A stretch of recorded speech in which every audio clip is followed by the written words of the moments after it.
水流年。呢首歌講述咗對過去美好時光嘅懷念同埋感慨，歌詞優美，旋律動人，佢獨特嘅聲線將呢首歌演繹得淋漓盡致，令人回味無窮。呢首歌到而家仲係唔少人心目中嘅經典之作。你覺得呢首歌點樣呢？呢首歌都 OK，咁你有冇聽過《心債》啊？心債呢，亦都係梅艷芳嘅經典歌曲之一。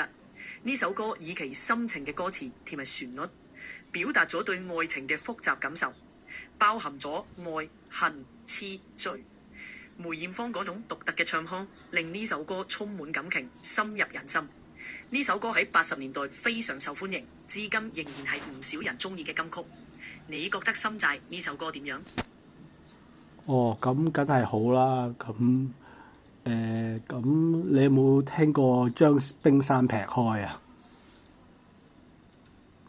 將冰山劈開係梅艷芳嘅另一首經典歌曲。